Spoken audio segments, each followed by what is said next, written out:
Hola a todos, muy buenas noches y bienvenidos a este directo que mensualmente organizamos en el canal para hablar sobre macroeconomía, una tertulia macroeconómica donde cada mes intento traer a algunos expertos o al menos a algunas personas que tienen bastante de fondo que decir sobre los distintos temas macro que vamos a tratar. Se trata de un espacio que, como ya sabéis, mes a mes apadrina, y se lo agradezco por ello, el broker inglés IG, que también opera desde España, y motivo por el cual, aunque solo sea como señal de agradecimiento para posibilitar estas tertulias que nos son, creo, a todos tan útiles, y me incluyo entre aquellos que disfrutan de las tertulias. Yo intervengo poco y sobre todo escucho a los tertulianos, que nos son tan útiles o provechosas cada mes. Tenéis en la caja de descripción del vídeo pues las señas de IG y el enlace para que os podáis informar sobre lo que ofrece. Básicamente es un servicio de broker, pero está especializado en determinado tipo de productos que quizá os encajen en vuestra actividad inversora, si es que tenéis actividad inversora, o quizá no, pero en todo caso informarse, y si la oferta es enriquecedora y ventajosa para las partes, pues no está de más. Y dicho esto, ¿de qué vamos a hablar hoy? Pues ya lo estáis viendo en el título del chat de esta tertulia. Mañana se cumple un año de la invasión de Ucrania por parte de Rusia y en gran medida el mundo ha cambiado económicamente desde entonces. No sabemos si para bien, probablemente para mal, pero desde luego en el último año el mundo ha cambiado, y no solo durante los últimos 12 meses, sino que previsiblemente va a haber cambios sostenidos muy importantes en las relaciones económicas y comerciales entre los distintos actores geopolíticos que se han encontrado, algunos de manera forzosa y desde luego involuntaria, inmersos en este conflicto, en esta guerra. Y para hablar sobre este tema, pues bueno, todos los meses contamos con Dani Fernández, profesor de la Universidad Francisco Marroquín, que a su vez también tiene su propio canal en YouTube. Os recomiendo que, si os interesan los temas de macroeconomía, lo busquéis y lo sigáis y os suscribáis. Y bueno, como Dani nos ha acompañado todos los meses, en gran medida puede hacer un resumen de lo que nos ha venido contando durante los últimos 12 meses para ahora presentarnos cuál es la situación que ha cambiado en Europa, en Estados Unidos y en Rusia. Dani, buenas noches. ¿Qué tal, Juan? Sí, ya me estoy acostumbrando a estar aquí en tu canal. Sí, sí, no, desde luego, bueno, haces casi tantos directos en mi canal como yo. Y por otro lado, tenemos a una persona que ya ha estado varias veces en el canal, pero que se estrenó en el canal, no en YouTube. En YouTube ya lleva mucho tiempo y además de manera muy exitosa. Se estrenó en este canal en una entrevista justamente el día de la invasión de Ucrania, es decir, hace pues, aproximadamente un año. Me refiero a Óscar Vara, profesor de Economía en la Universidad Autónoma de Madrid, y además también un muy exitoso y muy interesante youtuber o economista que tiene canal en YouTube. Buenas noches, Óscar. Buenas noches, Juan, ¿qué tal estás? Y al igual que en el caso de Dani, os recomiendo que lo busquéis y que os suscribáis porque, bueno, trata muchos temas, pero la geopolítica o la geoeconomía, desde luego, son uno de los ejes centrales de su canal. Hechas las presentaciones, pues empecemos, ¿no? En el último año, como decía, el mundo ha cambiado. El mundo cambia siempre, tampoco esta es una expresión muy manida y parece que todo fuera bastante estable y de repente llegó la guerra y todo cambia. No, pero la guerra desde luego ha sido un factor muy importante que ha provocado cambios en lo que venían siendo las relaciones económicas y comerciales, sobre todo dentro de Eurasia, digámoslo así, de las últimas décadas. Y me refiero a ese desgarro, a ese divorcio comercial entre Europa y Rusia, que era una entente más o menos ventajosa para ambas partes, pero que al menos formalmente se ha roto. Y esto yo recuerdo que una de las cosas que dijo Óscar cuando le entrevisté el año pasado es: no puedo entender cómo Putin está haciendo lo que hace, porque Rusia salía muy beneficiada, también Europa, pero Rusia salía muy beneficiada de este entendimiento, de esta relación comercial a largo plazo, y lo acaba de echar todo a perder por Ucrania. Entonces, bueno, empecemos con Óscar, si te parece. ¿Cómo han quedado? Y luego iremos ya más en detalle en cuál es la situación exacta de Rusia, cuál es la situación exacta de Europa, pero ¿cómo han quedado así de entrada las relaciones económicas y comerciales entre los países de Europa y Rusia? Bueno, pues han quedado tan mal que ayer o antes de ayer tuvimos el discurso de Vladimir Putin, su discurso anual, en el que está pidiendo a los empresarios una reorientación entera de la economía hacia el este. Y de hecho, gran parte del discurso se dedicó a glosar cómo el Estado, si logra encontrar recursos suficientes, tiene que mejorar todas las infraestructuras del país con ese objetivo, con el objetivo de reorientar el país y su economía hacia el este. De hecho, en uno de los momentos habló de los países que no son fiables. Entiendo que los países que no son fiables son los países occidentales y que hay que buscar nuevos socios. Y bueno, la verdad es que todo el discurso tenía partes muy interesantes, yo creo que difíciles de conseguir, pero en las que lo que estaba poniendo sobre la mesa Putin es lo que ya veíamos desde el principio del conflicto. El movimiento de Rusia rompía unas relaciones de confianza, acababa en cierto modo con el prestigio de buen socio que tenía o podía tener Rusia y dividía claramente las relaciones en el mundo. De hecho, todo lo que había pasado precedentemente alrededor de los gasoductos Nord Stream era una especie de pacto tácito entre Occidente y Rusia para seguir vinculados y que esa vinculación fuera mucho más grande. Los alemanes concedían una baza geopolítica muy importante a Rusia, el hecho de que no tuviera que pasar su gas a través de Ucrania, y los alemanes concedían esa ventaja con el propósito, yo entiendo, de que las relaciones entre Rusia y la Unión Europea fueran relaciones económicas que cada vez nos ataran más y por lo tanto nos vincularan cada vez de forma más pacífica. Yo creo que todo eso obviamente ha saltado por los aires y ahora estamos en una dimensión completamente distinta que ya veremos cuántos años dura, porque esto no va a ser una ruptura de poco plazo, sino que yo creo que ya los puentes se han cortado para mucho tiempo. Eso os quería preguntar luego, pero ya que lo sacas ahora, voy a extender la pregunta a Óscar. Imaginemos, no parece que vaya a ser así ni mucho menos, pero imaginemos que en un mes la guerra en Ucrania termina, se firma la paz con las cesiones y concesiones que sean.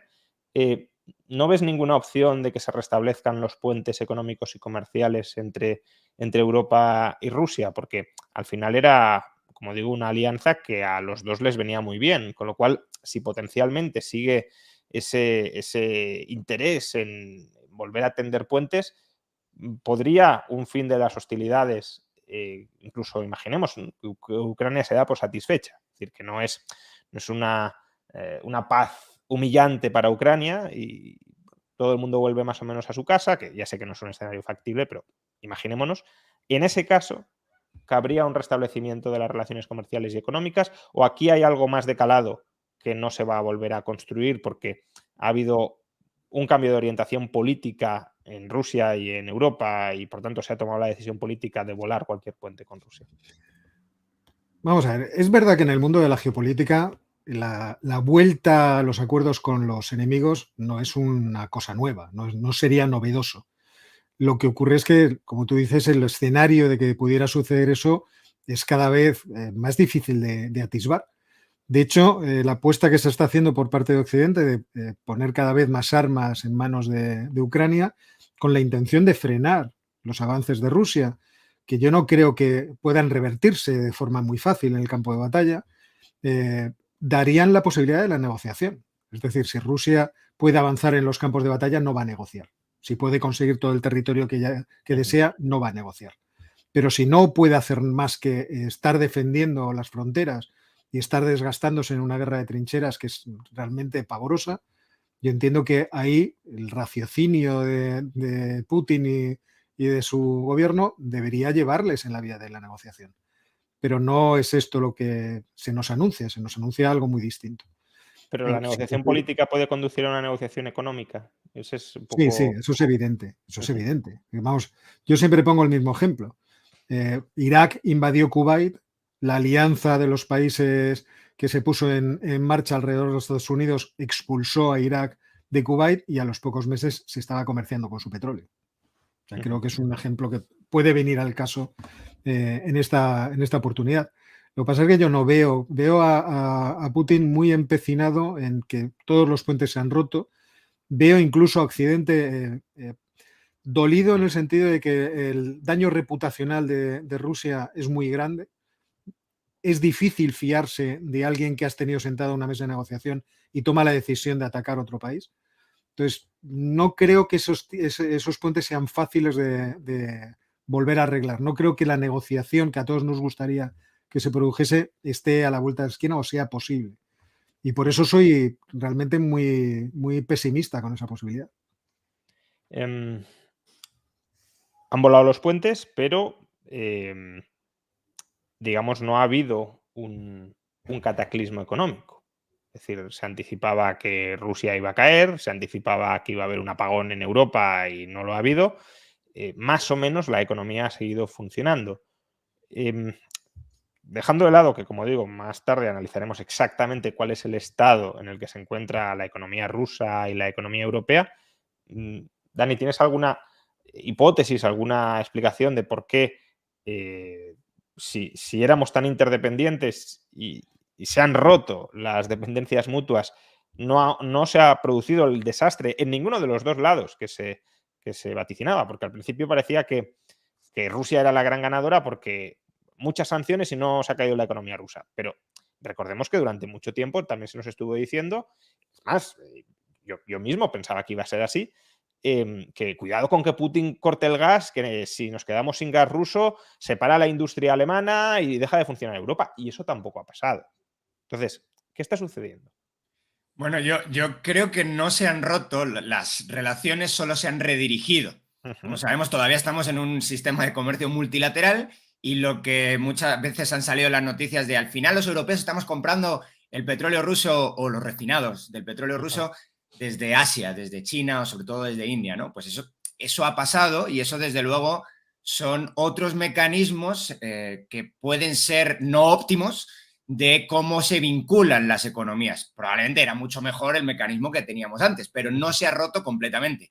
Dicho de otra manera, al final lo que tienes es un montón de exportaciones de Rusia que se han ido hacia otro lugar, se han ido a un precio más bajo. Ahora vamos a hablar, si quieren, los detalles de por qué se han tenido que ir a un precio más bajo y por qué hay un diferencial muy fuerte todavía. Y sobre todo, además, se ha hecho más grande ahora el diferencial entre el petróleo ruso y el petróleo de otras partes del mundo, desde las últimas sanciones de la Unión Europea. Pero la idea es que ese flujo de bienes no ha parado, solamente se ha ido por otros canales, se ha ido como esparciendo por otras líneas, si lo quieres ver así.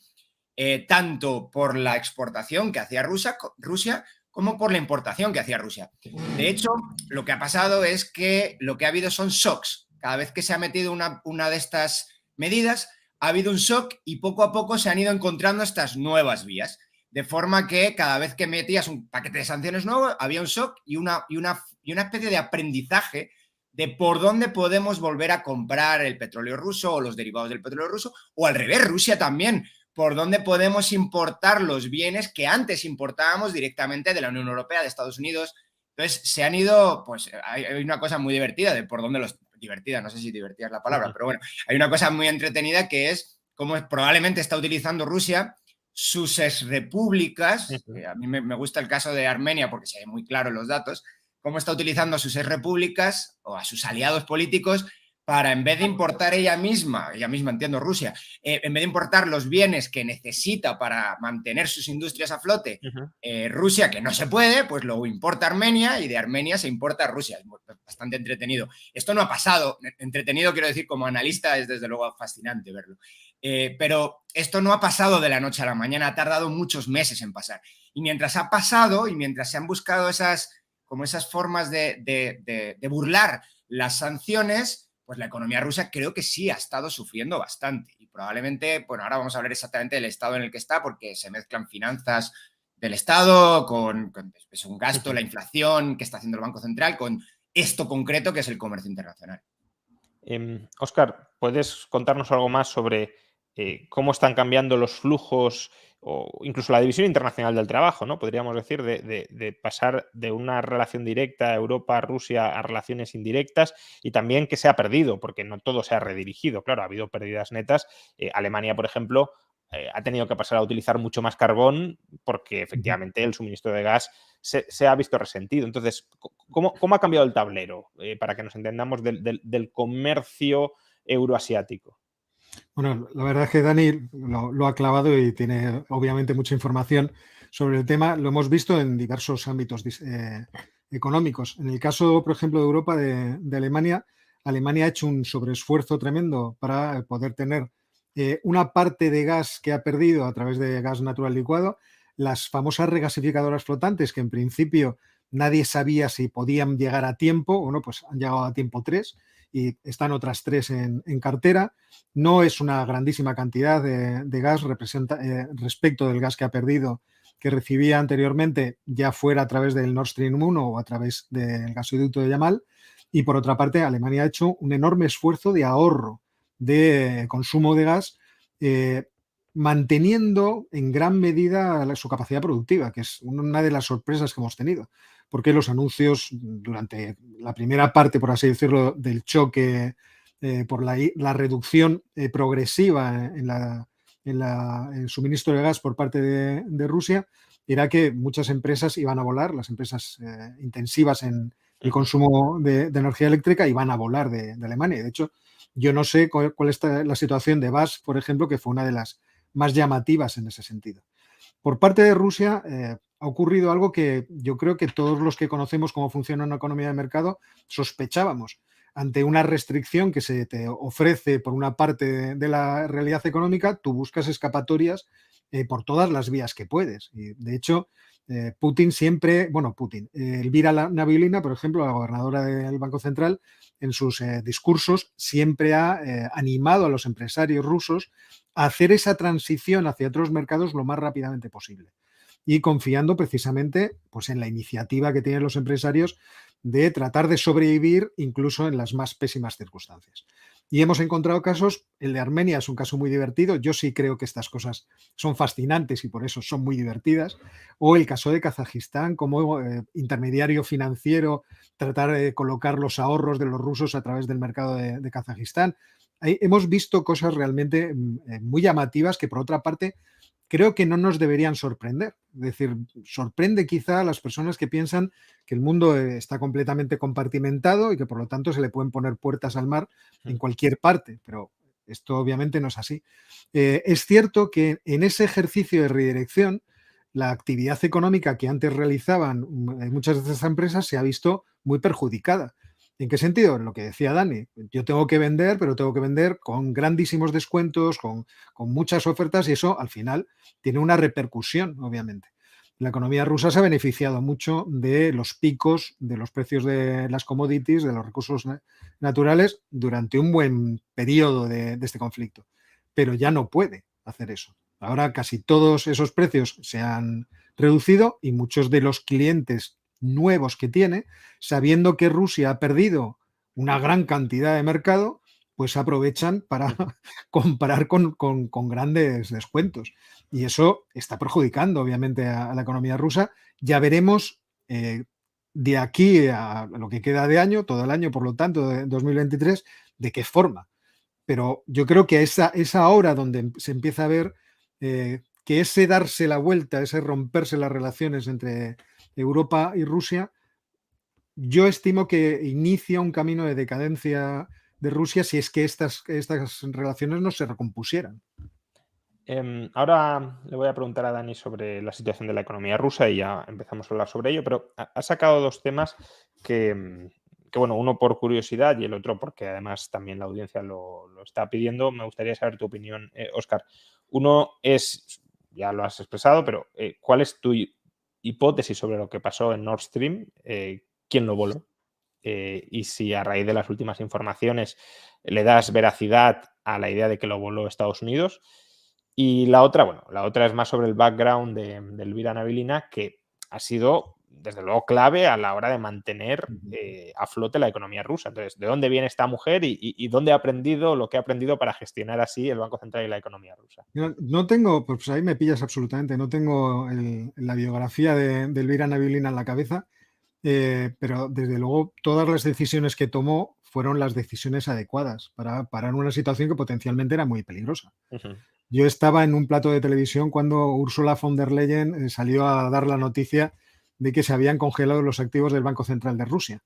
Y el presentador no cayó, porque como lo estaba explicando en francés, pues no cayó y se iba para otro lado y hubo que pararle y decirle, vamos a ver, o sea, es que esta noticia es muy importante, porque si esto era un sábado por la noche, el lunes, cuando se abre el mercado de valores en Moscú, el rublo se va a desplomar con toda seguridad. Reaccionó con mucha presteza, con mucha inteligencia, la subida de tipos, los controles de cambios. Incluso yo estimo que este mecanismo de comprar hidrocarburos con rublos y hacerlo solo en el mercado de Moscú, con 2 cuentas metidas dentro del banco de Gazprom-Bank, seguramente fue algo pergeñado dentro del Banco Central de Rusia. Sí, seguro. Porque obviamente no es solamente ella. Algo que desde el principio yo creo que todos dijimos es que Rusia tiene un capital humano muy bueno. Entonces, y esa es una cuestión con la que siempre hay que contar. Por otra parte, el Nord Stream, vamos a ver. O sea, esta es una cuestión que yo creo que es especulativa y tiene importancia en relación con quién tiene razón en esta guerra. Y cuando se hace la pregunta sobre quién voló el Nord Stream, lo que muchas personas que hacen esta pregunta lo que quieren oír es: deme usted razón en que yo creo que los buenos son o los Estados Unidos o los rusos. Porque aquí en esta guerra hay un malo. Y hay un malo, para mucha gente, el malo no es el que ha atacado a Ucrania. O sea, el malo no es el que está tirando bombas y el que está provocando muertes directamente, sino el malvado imperio de los Estados Unidos que está detrás, que ha ido empujando a que esta situación se produjera. Y por otra parte, están los que del otro lado dicen, no, son los rusos los malos, evidentemente, y los Estados Unidos una fuerza benéfica que viene a salvar a los países de Europa del Este principalmente. Entonces, desde ese punto de vista, la pregunta a mí me parece que es un tanto inane. Pero, si hay que responder, uno lo que tiene que decir es, como decía en Lelutier, yo qué sé. O sea, realmente analicemos la frase. ¿Puede haber sido los Estados Unidos? Perfectamente. Existen razones que pueden llevar a pensar que efectivamente los Estados Unidos se beneficiaban de cortar ese posible nudo, ese cable, ese cordón umbilical entre Rusia y Alemania. Bueno, tú lo decías, ¿no? Era como una inversión en relaciones a largo plazo. Por tanto, si te lo cargas, ya no hay relaciones de largo plazo. Al menos pero vamos a ver, no, pero esto no es del todo cierto. Esto es... los alemanes dejaban fuera de juego, tiraban a la basura a los ucranianos con esa decisión. Y esta decisión fue muy criticada cuando se anunció la construcción de los Nord Stream. O sea, ustedes están vendiendo a Ucrania. Esto es algo que se comentó mucho en el momento. Entonces, el que no esté en los Nord Stream no quiere decir que el gas ruso no pudiera llegar a Alemania, porque ahí está el gasoducto Yamal que atraviesa Polonia y los gasoductos que atraviesan Ucrania, que conectan con los gasoductos de la Hermandad, de la Hermandad, y que atraviesan luego, me parece que es Hungría, y entran también en Alemania. Con lo cual, Alemania podría seguir manteniendo la misma provisión de gas. Lo que pasa es que Rusia dependería. Esto ya ocurrió, no me acuerdo si fue en 2012, cuando Ucrania decidió cortar el tránsito de gas ruso hacia Europa. Y los rusos obviamente dijeron, esto es un chantaje. Hay que revisar por dónde iban esos gasoductos y cómo Rusia intentó sacar los gasoductos posteriormente por países que no fueran exsoviéticos, precisamente para tratar de sortear los problemas que podía tener con esos antiguos socios. Entonces, ¿pueden haber sido los Estados Unidos? Pueden. ¿Pueden haber sido los polacos? Pueden. ¿Pueden haber sido los ucranianos? Pueden. Quiero decir, todos estos países podrían tener interés en volar el gasoducto. Pero en las circunstancias en las que se produjo, a mí me pareció que si hubieran sido los rusos, hubiera sido una medida muy inteligente. ¿Por qué? Porque se hizo justo después de la anexión de la Zaporilla y de Jersón, y con la advertencia en el discurso de anexión de Rusia de que si alguien atacaba esos territorios, ellos podían responder con cualquier tipo de medida. Lo que venía a decir era, en mi comprensión de lo que ocurrió en ese momento, yo me he hecho con estos territorios, si os atrevéis a tocarlos, vamos a tener problemas, porque yo acabo de cambiar en términos políticos el conflicto. Aunque aquí hay una guerra, os estoy diciendo que esto ya es mío, esto ya es mi tierra y puedo utilizar lo que quiera. Y puedo haceros daños de muchas formas, no tengo que tener una bomba atómica. Por ejemplo, podría volar el gasoducto submarino que viene de Noruega. Y en vez de hacer eso, de repente explota el Nord Stream 1 y el 2, las dos líneas del 1 y una línea del 2, queda otra línea libre, en aguas internacionales, en un lugar que nadie puede decir, y además es una infraestructura de propiedad rusa. Pues yo entiendo que eso no comprometía de forma muy importante a Rusia en ese momento. Puedo seguir vendiendo gas por otro lado. Y esa ha sido siempre mi opinión. Puede haber sido cualquiera, pero si hubiera sido Putin, me hubiera parecido muy inteligente la medida. Bueno, probablemente cualquiera sea una medida inteligente desde el punto de vista de sus intereses, ¿no? Pero ¿en qué estado han quedado los gasoductos? Es decir, ¿es posible una reconstrucción? ¿Pueden volver a estar operativos? ¿Qué inversión se requerirían? Yo no sé cuánto dinero, pero yo todo lo que he leído desde aquel momento, la verdad que tampoco me preocupé excesivamente, pero en el momento que se produjo había informes de que se podía reconstruir y que Rusia, de hecho, Rusia lo propuso, volver a abrir la cuarta línea, la que quedaba superviviente, para proveer de gas a Alemania. Obviamente no se proveería la cantidad que ni siquiera está proporcionando el Nord Stream 1, que era aproximadamente 50 BCM, pues sería la mitad, porque realmente el acuerdo para los alemanes del Nord Stream era un acuerdo maravilloso. Porque dejando afuera parte de las cuestiones geopolíticas, ellos conseguían más de 100 BCM de gas, que es una cantidad que no estaban recibiendo en el pasado. Una energía muy barata, con una gran cantidad de potencia, podían prescindir completamente de las nucleares. En fin, su negocio era muy bueno.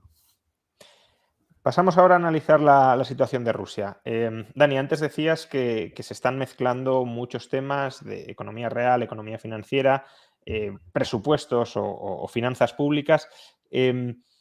Bueno, el caso es que se pronosticó la caída de Rusia, caída que en un primer momento fue psicológicamente acompañada, es verdad, por la caída del rublo. El rublo efectivamente se desplomó estrepitosamente después de la confiscación de los activos del Banco Central, pero luego resurgió, y resurgió con fuerza, con mucha fuerza.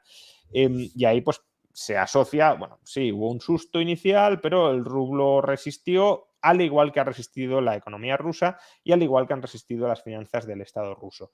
¿En qué sentido dices que se mezcla todo y qué matices deberíamos incorporar aquí? Bueno, pues no sé por dónde quieres empezar, pero porque hay como mil posibilidades. Pero bueno, yo te voy a contar varias de los puntos fuertes que he visto que están pasando en la economía rusa. El primero es, y el más clave, que es el que estás tocando tú ahora, es el del tipo de cambio.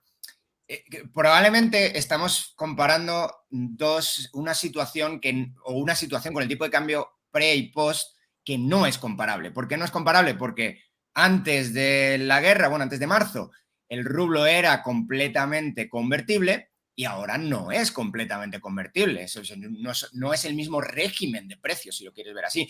Por lo tanto, comparar un precio completamente intervenido o con un precio libre o relativamente libre no tiene mucho sentido para evaluar si realmente hay una fortaleza o no de la economía rusa. Entonces, al final, ¿qué ha pasado con el tipo de cambio? Se pusieron unos controles de capitales muy, muy duros.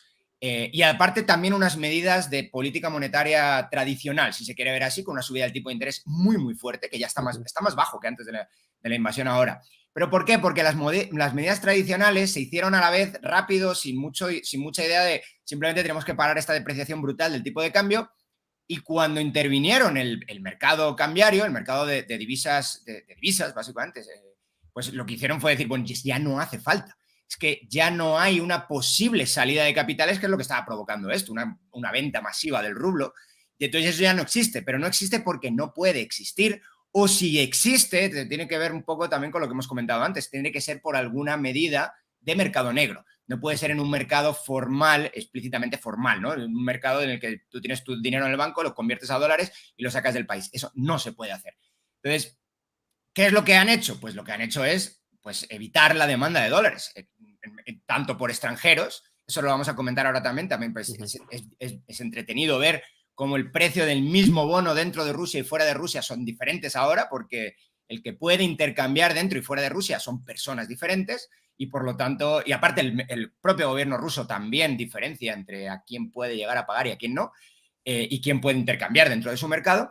Entonces, todo eso ha generado pues, que la posible demanda de dólares dentro de Rusia no sea efectiva, no sea una demanda, o sea, no sea una demanda que se ponga de relieve en el tipo de cambio, al menos no en el tipo de cambio oficial de los bancos, el que es el que podemos ver desde fuera. Entonces, no hay una fortaleza del rublo, eso no es verdad. Lo que hay es una caída de la demanda de dólares y de la posible oferta de rublos de gente que los quiere vender porque no se puede y no hay otra cosa. Entonces, eso es una de las patas, ¿no? de que ha estado haciendo el gobierno ruso. La otra es que también afecta mucho el precio de la moneda, es que ha pasado con el comercio internacional. En general, los economistas hablan de la balanza por cuenta corriente. Es decir, que ha pasado con el superávit o déficit, que ya te cuento que es un superávit muy fuerte, de la balanza comercial. Balanza comercial, de la balanza por cuenta corriente, en concreto de la balanza comercial, que sobre todo por hidrocarburos. Entonces, ¿qué es lo que ha pasado? Pues las exportaciones no necesariamente han subido con respecto a los últimos datos de 2021. Si uno mira todo 2021 y todo 2022, sí han subido las exportaciones, eso no hay ninguna duda, pero si uno mira trimestre con trimestre, no es verdad, vienen cayendo en valor, y también en volumen, pero ahora hablamos de eso, pero en valor vienen, que es al final lo que importa para el tipo de cambio, en valor vienen cayendo y sí es verdad que no tanto como a lo mejor podríamos haber esperado, pero sí vienen cayendo en valor, pero la parte importante de donde ha generado una cantidad brutal de dólares la economía rusa es de la restricción de importaciones. Una restricción muy, muy fuerte de importaciones que viene por dos lados. Primero, por las sanciones, el shock inicial del que yo hablaba antes. Ahora ya están probablemente las importaciones, si no al mismo nivel, prácticamente al mismo nivel que antes de la guerra, pero no era el caso. No ha sido el caso durante la práctica totalidad de 2022 o vamos, hasta ya los últimos meses. Entonces, esa restricción fuerte de importaciones debida a las sanciones ha hecho, bueno, pues que entraran dólares y que no salieran dólares. Entonces, eso tiende a tener una apreciación del tipo de cambio, una abundancia o sobreabundancia de dólares en la economía. Y luego tienes la otra pata, que es la de cuando tú evitas una caída del tipo de cambio interviniéndolo, es decir, evitando que las personas compren dólares. Una de las cosas para la que las personas compran dólares es para importar mercancías. No es la única, evidentemente, te puedes llevar los dólares fuera, pero si evitas que se compren dólares, evitas la importación de mercancías. Entonces, por los dos lados hubo una caída brutal en las importaciones, lo que ha generado un saldo en la cuenta corriente brutal, muy, muy fuerte, que ha podido llenar solamente estos meses, durante 6 meses más o menos ha ocurrido esto, ha llenado más o menos como, no la mitad, pero probablemente una tercera. Bueno, el superávit total ha llenado prácticamente todo lo que las reservas monetarias que se congelaron de Rusia, pero el diferencial con el 2021 más o menos ha llenado aproximadamente entre el 30 y tantos y el 40% del agujero, enorme agujero que dejaron el congelamiento de las reservas. Es decir, por reformularlo, y ahora continúas, pero este último dato me parece interesante. En cierto modo, Estados Unidos y la Unión Europea le quitaron a Rusia sus reservas de dólares y Rusia ha rellenado casi la mitad de las reservas que le han quitado mediante un proceso de ahorro forzoso sobre los rusos. Es decir, ustedes exporten masivamente, con esas exportaciones recibimos dólares, pero ustedes no van a gastar esos dólares para comprar, para importar lo que querrían importar, porque esos dólares que entran no salen, sino que los utilizamos para compensar, para tapar el agujero de lo que nos quitaron los otros. Es decir, que se ha trasladado el agujero a la población rusa, no tanto al gobierno ruso y no tanto al tenedor de moneda, aunque con restricciones de capitales, pero sí a la población que exporta e importa. Sí, bueno, de forma así rápida, sí. Por cierto, el gobierno ruso no reconoce que le han quitado ninguna reserva. Cuando tú ves... Uy, se ha quedado congelado Dani. Bueno, pues esperemos que vuelva pronto. Depende del informe que mires. Dani, estás teniendo problemas de conexión.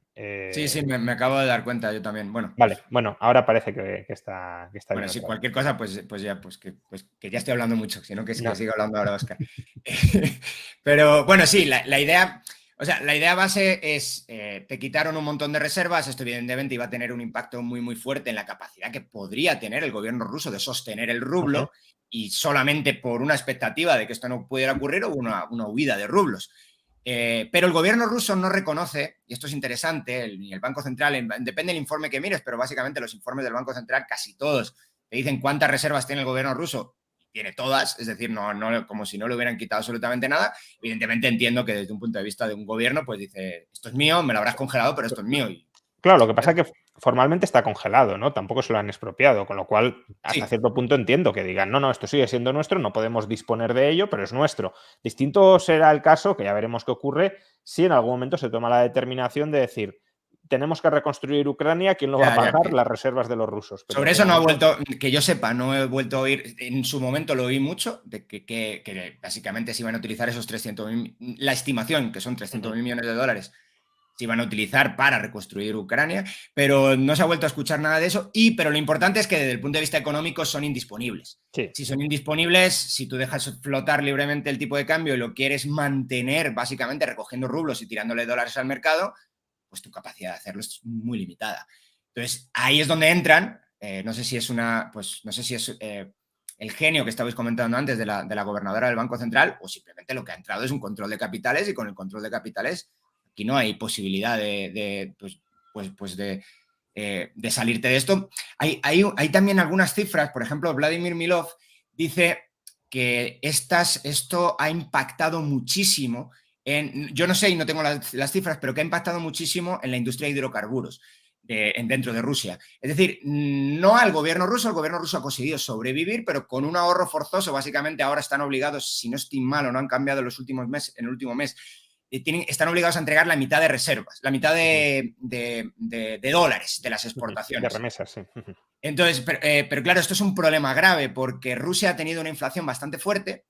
Entonces, esa inflación es una inflación, si lo quieres ver también, que se ve en los costos de las empresas, pero el tipo de cambio ha estado reevaluado durante mucho tiempo. Ahora está más o menos igual que antes de la guerra, pero durante mucho tiempo ha estado, pues antes estaba en 75, pues ha estado en 55, 60. Entonces, te han obligado a entregar tus dólares y te han pagado una cantidad de rublos pues mucho menor por las exportaciones que has hecho de hidrocarburos. Por lo tanto, las empresas, sean empresas públicas o privadas, las empresas que han estado exportando han estado pasando probablemente bastante mal, con unos costes muy altos y con una entrada en rublos nominales muy, muy baja. De eso los amigos argentinos y venezolanos saben bastante, ¿no? Óscar, ¿quieres complementar algo de lo que ha dicho Dani sobre divisas? O si no, también... Solo un par de cuestiones que a mí me llamaron mucho la atención cuando se pone en marcha el mecanismo de comprar los hidrocarburos con rublos. Te ibas a ver cuáles eran los volúmenes de transacción de dólares por rublos y de euros por rublos, y el dólar prácticamente desapareció del tráfico de moneda internacional con el rublo. Casi no se intercambiaba. Lo que se intercambiaban eran principalmente euros.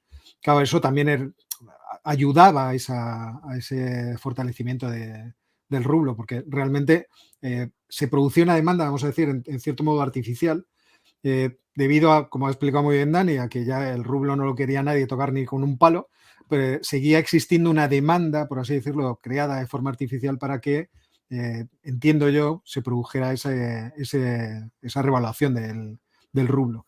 A mí eso es una cuestión que me llamó bastante la atención. Por otra parte, hubo un momento, que me corrija Dani si me estoy equivocando, en que la absorción de esas remesas era del 80%. O sea, hubo un momento que el gobierno dijo, bueno, ya ramblo con todo lo que entre. Creo que era ahora, 70, pero lo estoy diciendo un poco yo también de memoria. Yo es que tenía la palabra. Es verdad que son cosas que, como tienes ha sido un año realmente muy ocupado, tienes una especie de solapamiento de la información en algunas ocasiones. Y muy recientemente, en diciembre, le volvieron a poner un impuesto especial a Gazprom, que han dejado sus beneficios a cero. O sea, Gazprom está ahora mismo tiritando y como no tiene, entiendo, una entrada suficiente de ingresos porque ya no vende gas, pues quiero decir, vende gas vende gas natural licuado, pero el gas natural licuado que vende es, supongo, toda la capacidad que tenía ya instalada, con lo cual ahí debe estar sufriendo también. Y sí, dejando de lado... Perdón, me estaba yo confundido. Es 80 y al principio de la introducción de las medidas tenían que entregarlo en 2 días y luego lo extendieron el plazo a 2 meses. Dejando de lado el mercado cambiario, ¿cómo está la economía real?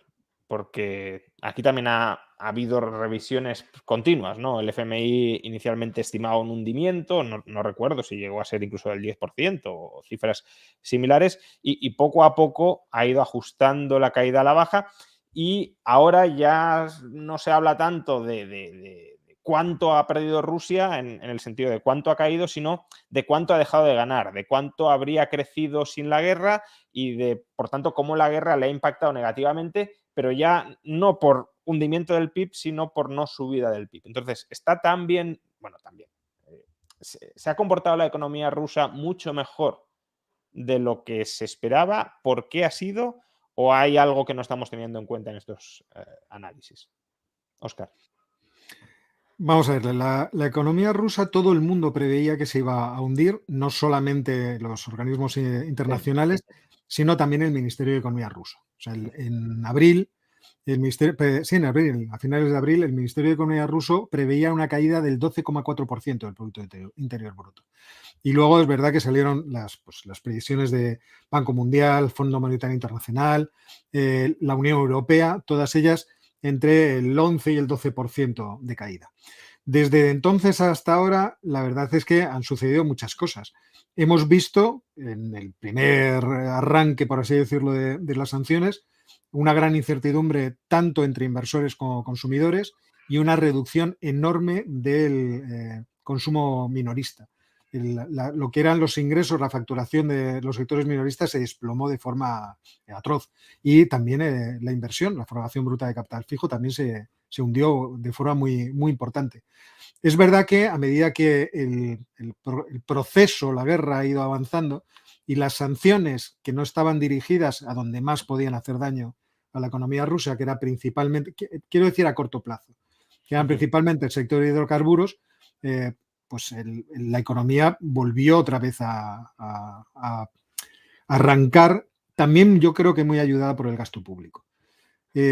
Y eso ha producido el que el desplome pues no haya sido tal desplome y que estemos hablando de una contracción del 2,1% según el Ministerio de Finanzas y del 2,5% en el último informe, en el informe de ayer del Banco Central de Rusia.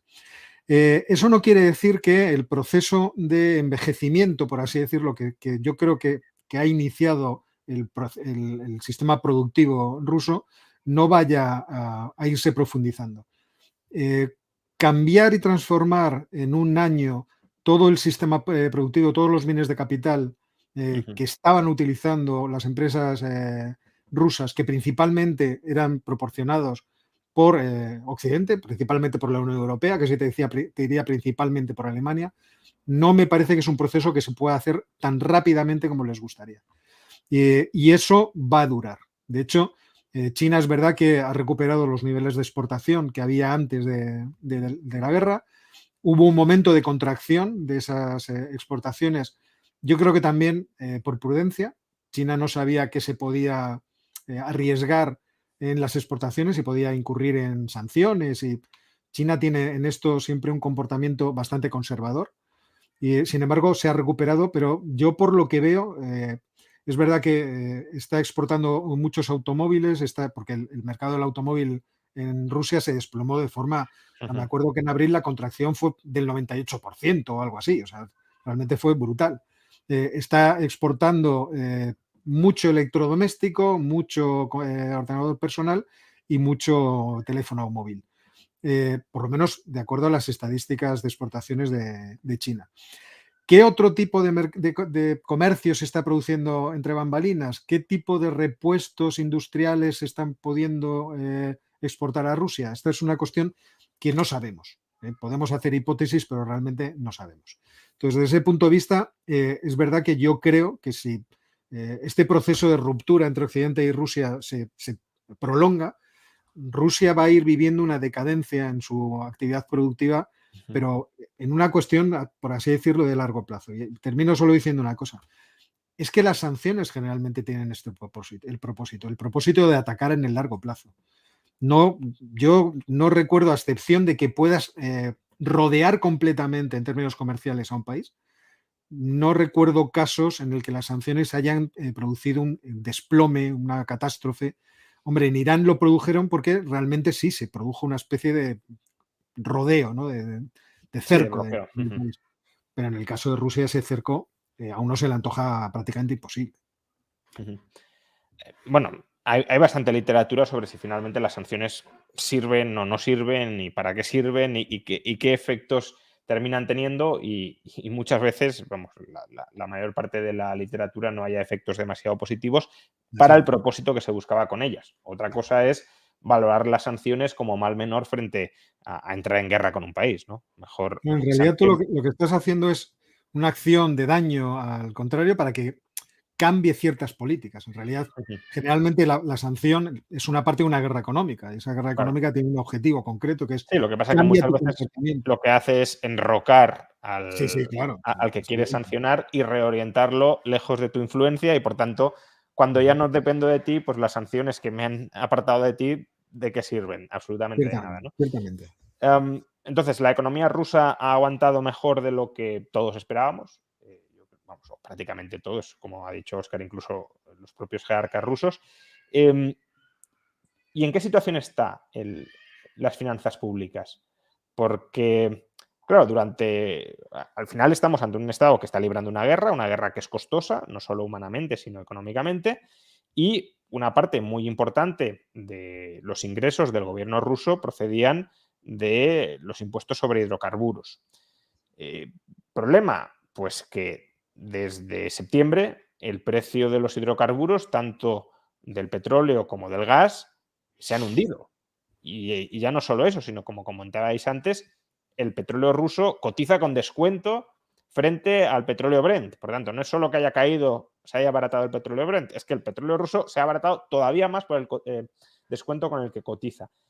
¿Hay algún riesgo de sostenibilidad para las finanzas rusas? ¿Gastar mucho en la guerra, dejar de ingresar? Ellos mismos pronostican que este año pueden entrar en déficit, pero ¿es un déficit alarmante? ¿No lo es? ¿Qué puede pasar?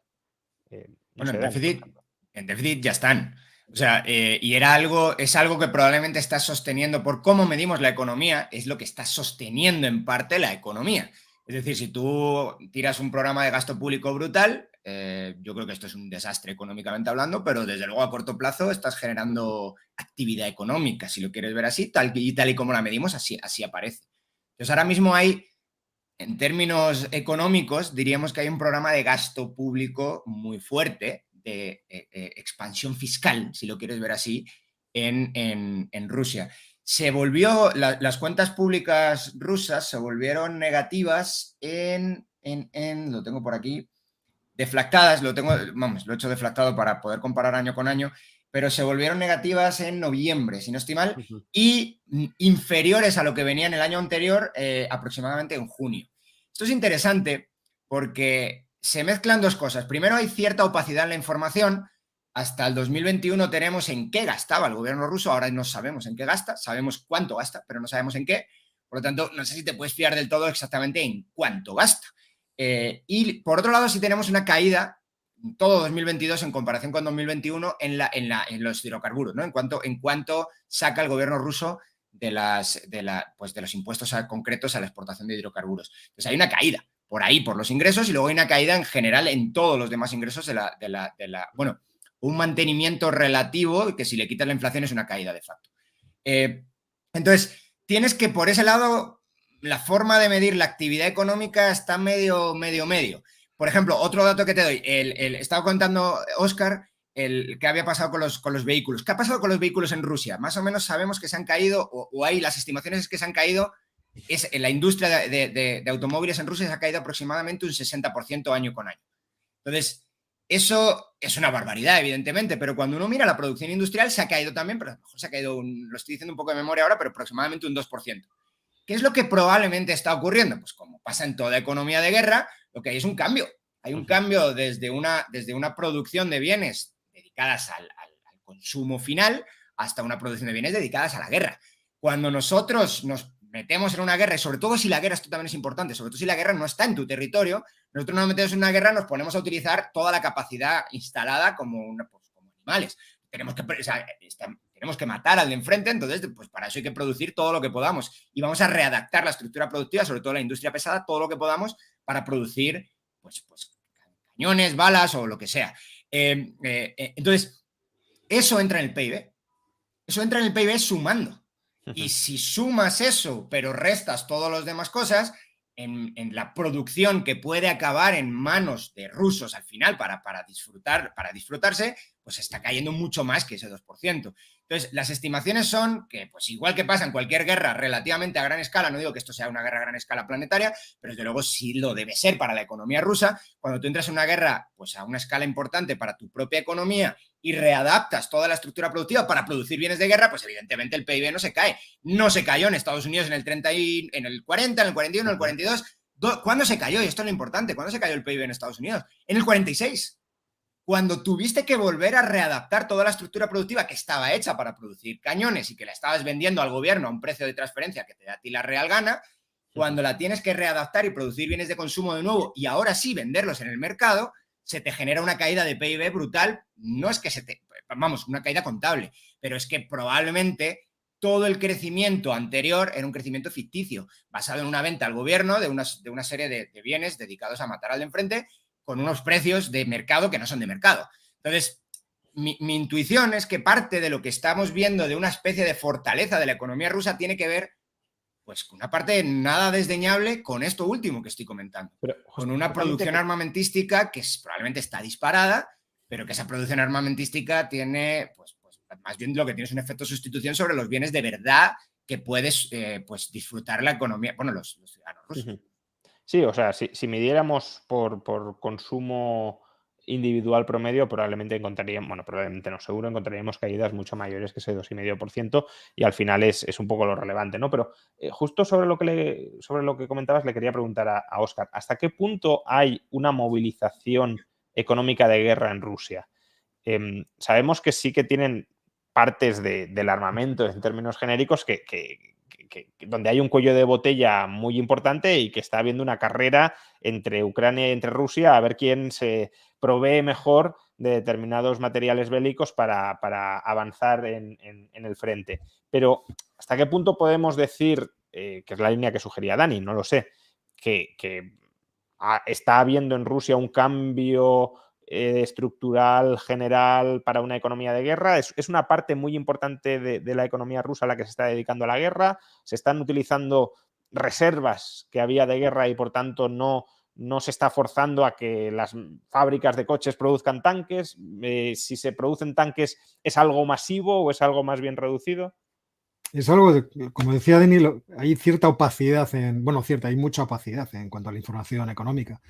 De hecho, durante muchos meses lo que podíamos decir del comportamiento económico de Rusia dependía de ciertos think tanks o empresas de proyección económica radicadas en Moscú. Y entonces que podían tener algún tipo de acceso a información, hacían sus informes y a partir de ahí los demás podíamos intuir cómo más o menos iban las cosas. Por ejemplo, Forecast.ru era una de las páginas que yo más visitaba porque de vez en cuando te levantaban un poco la persiana. Y lo mismo se puede decir de los datos que ha ido sacando, ¿no?, el Ministerio de Finanzas.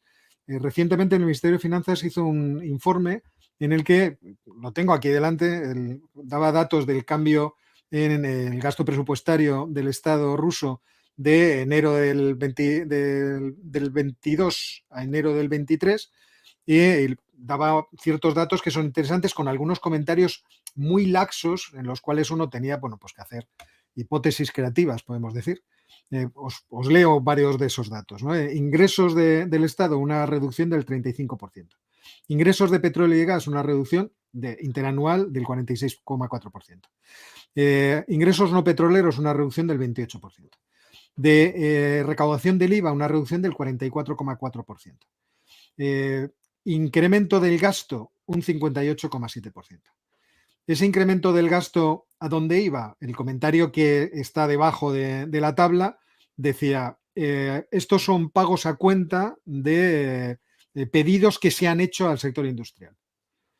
Pues si el Estado está haciendo pedidos al sector industrial, entiendo que no son bombillas, y no es comprar el metro, entiendo que es armamento.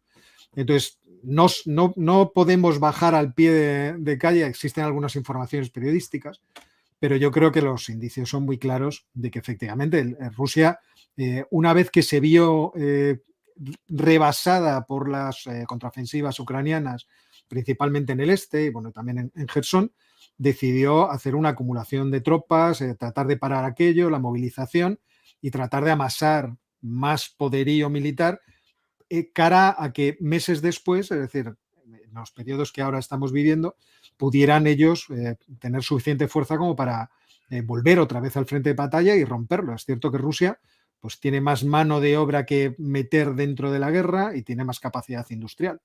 Y en eso yo creo que están fiados y, bueno, están en ese tipo de economía. Yo me acuerdo, en el momento en que se produjo el conflicto, escribió un artículo Paul de Graue que, bueno, pues criticarlo de muchas formas, pero él, una de las cuestiones en las que ponía el énfasis era precisamente en esto. Rusia va a tener que redirigir gran parte de su sector productivo a tirar el dinero en armas y, por lo tanto, no va a estar produciendo bienes que sean deseados por la población ni bienes que vayan a incrementar la propia productividad y el bienestar de su población, todo lo contrario. Y estamos en ese camino, obviamente, porque tampoco les queda más remedio. Es la apuesta que Putin ha hecho y parece que no se va a descolgar de ella. Por cierto, que no lo hemos mencionado, pero la economía, por motivos obvios, pero que no está mal constatarlo también, que desde luego se ha desplomado absolutamente, es la de Ucrania. Precisamente porque está en suelo bélico y está siendo destrozada continuamente por todos los lados, ¿no? Pero estamos ante una caída del PIB, no sé, vosotros tendréis el dato del 30 o del 40% en 2022.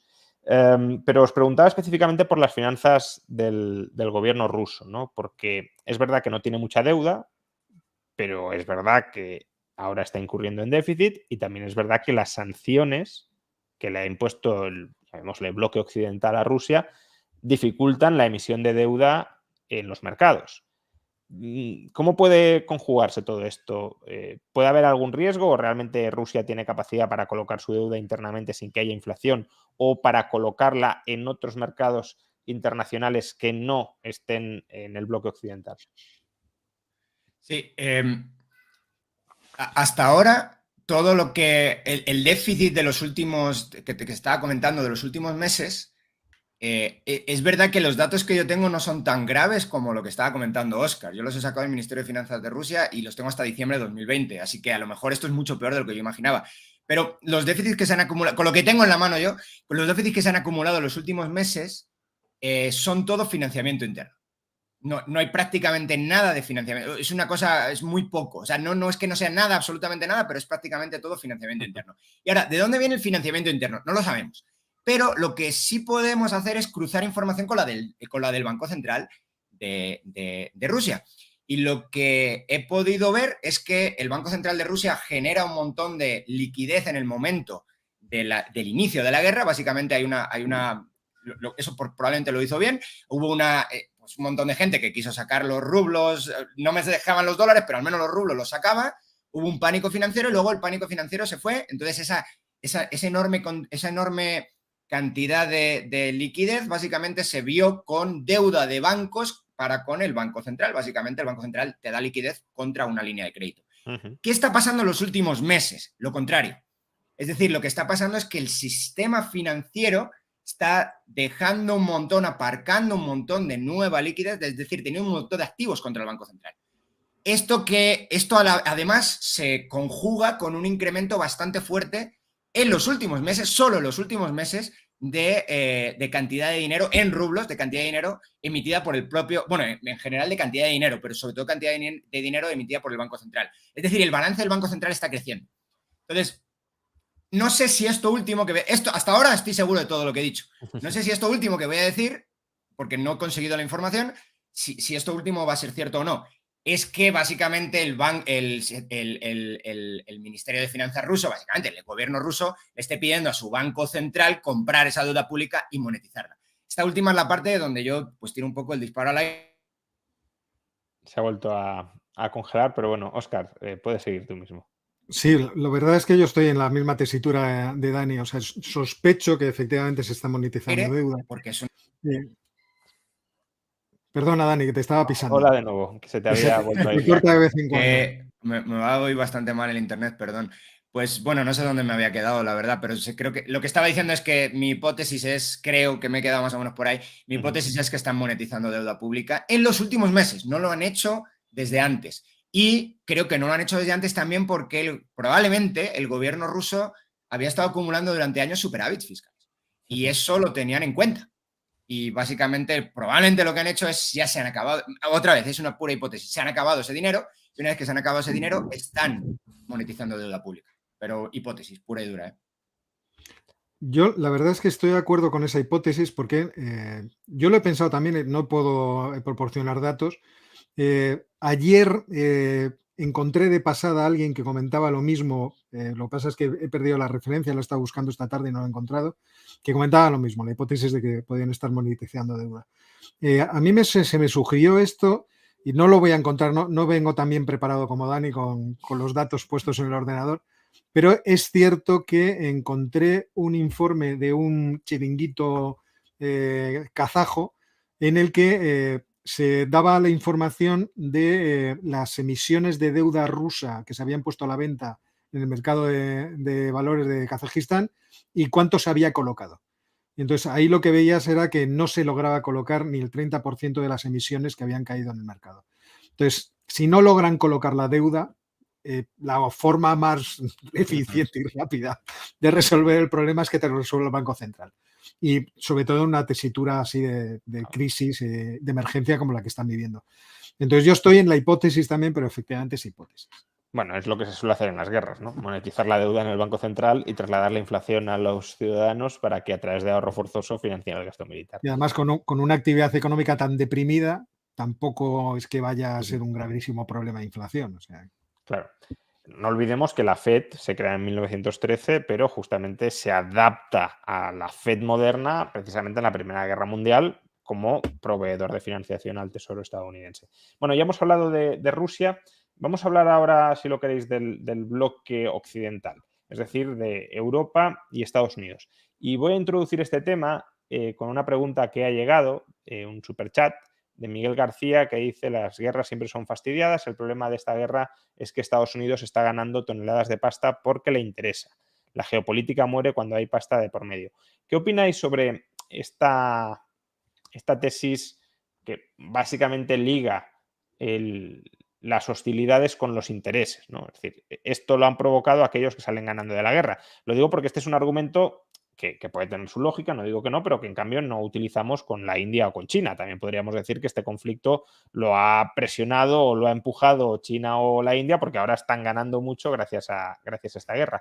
No sé si, Óscar, tú mismo ves una mano negra de Estados Unidos para orquestar todo esto y de rebote salir ganando. ¿De verdad han salido ganando tanto? Porque esto también habría que mirar aquí el saldo neto. Es decir, las industrias de gas licuado de Estados Unidos seguro que están ganando mucho, pero Estados Unidos también está enviando una cantidad ingente de material, es decir, la industria militar estadounidense también está saliendo ganando, o también sale ganando, pero claro, esto es más deuda pública y son más impuestos futuros, son tipos de interés más altos en este momento de inflación. Si tú te pasas emitiendo deuda, has de subir más los tipos de interés. La economía, hombre, de momento parece que no se ha resentido excesivamente por las subidas de tipos, pero el mercado inmobiliario sí. Entonces, no sé, coméntanos un poco toda esta cuestión.